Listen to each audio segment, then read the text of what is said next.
Lucky Boys Podcast. I bet you were popular because you're a tall Asian guy, good looking, you're strong. No, when I was younger, I was actually, they used to call me Lollipop because my head was bigger than my body. I was this skinny Asian guy. I was, I don't know if I was popular, but I was accepted in a lot of groups only because I didn't care. Like they would make, like I told you earlier, people would make fun of me. Yeah. Lollipop, you big head, Jackie Chan, Bruce Lee looking.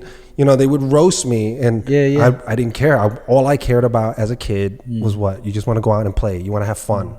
You want to meet people, and it was, to me, it was either that or stay cooped up at home, and that wasn't an option. Like I didn't want to stay home. Right. I wanted to be outside playing with the kids. I want to play basketball, baseball, football. I want to meet like that girl over there, super cute, and that was really it. I mean, I don't know if I was popular, but I was unique because I was the only Chinese kid. So it was an advantage in that sense because they were like, yo, I like Chinese boys, right? This and that. So it was nice. It was nice. But then when I got older, I guess I became a little bit more, popular. Like college years? I would say college years. That's when I guess, came to my own. I accepted who I am. During the weird teenage years, you kind of want to fit in with everyone, and you just go off to all these different things, and you try different. You find out what works for you, and you're going through this awkward stage of your life.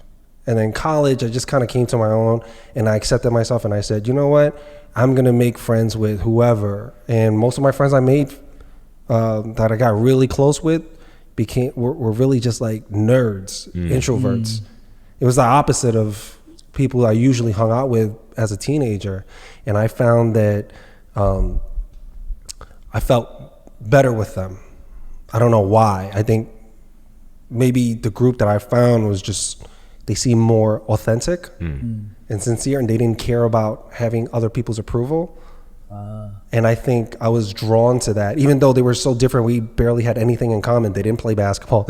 They really didn't play sports. But when I did, and I invited them, they were happy to come, right? When we would have conversations, they wouldn't try to one-up me. I got like 10 pairs of Jordans, Will. That is shit. I just banged this girl the other night. Like, it wasn't a competition. I didn't really feel that, right? And it was just authentic. Like, hey, yo, you need that? Yeah, I got you, Will. Oh, you want to do this? I'll support you. Oh, you got a tournament? Yo, what time? I want to come. I'm like, what? I never had friends like that where they want to show up and just be there for me. So I thought that was interesting. So instead of judging a book by its cover, I just took time to get to know people, and then said, damn, man, this person is a good dude, or just solid. Do you hang out with more Asian friends or white friends or mixed crowd?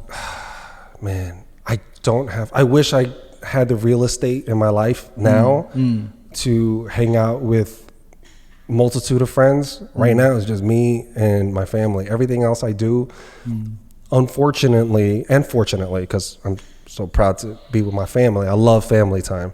It's my favorite thing in the world. But everything I do outside of that, if I'm hanging out with someone, it's all business. It's pertaining to work or the podcast or something like that. I don't really have a chance to say, like, hey, Josh, let's go bowling. Yeah, you want to go bowling? You want to shoot pool? You want to go, get smashed on Friday night? Like, I don't have that bandwidth luxury anymore.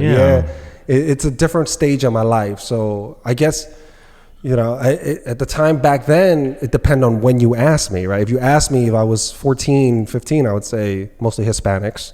And then you asked me, like, in college, I would say it's mixed because it was predominantly white people in my school. And then I joined the Asian interest fraternity. So then I hung out with them, right? So it's like I got a lot of experience. And then after college, most of my colleagues are white. And I hung out with them afterward because that's where I absorbed most of my time. And then as I moved forward with life and I got into the entertainment stuff and I'm meeting with different people. And now in entertainment, you're going to get a mixed pot of everyone. Yeah. Right? Yeah. And now that I stopped all of that, for the most part, I grew into a different stage. It's really just family. Yeah. But this part of your life, Will, is a very short period of time. The kids are young now, right? Yeah, it's a very short period. And it's what I want to do. So this isn't like it was pre-planned. Like I planned on being a dad, Right. and I planned on having these relationships. My old friends, when we do meet up for birthdays, and I haven't seen them in like months or even years.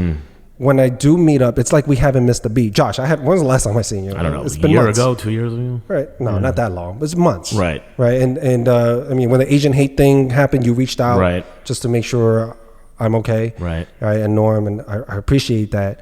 But I haven't seen you in a while. But I know as soon as I see you, you're Josh. Right. Yeah. It's like we haven't missed a beat. So that's like most of the relationships with a lot of my close friends or people that I've been with in the past. Like when we see each other, we hit the ground floor running. It's like we picked up right where we left off.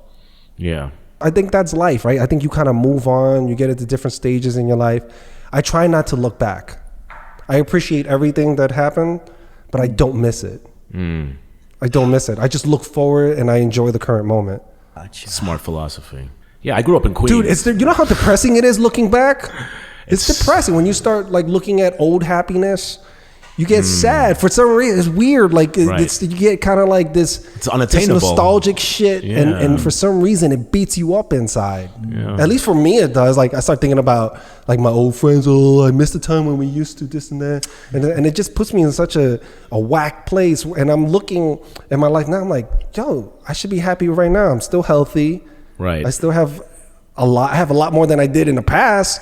Right. So why am I mentally going back there when I built everything that I have up until this point? I should enjoy what the younger version of me would appreciate or wish I had. Right. Fortunately for me, I don't have anything good to look back on, so I don't suffer from missing anything. Lucky Boys Podcast.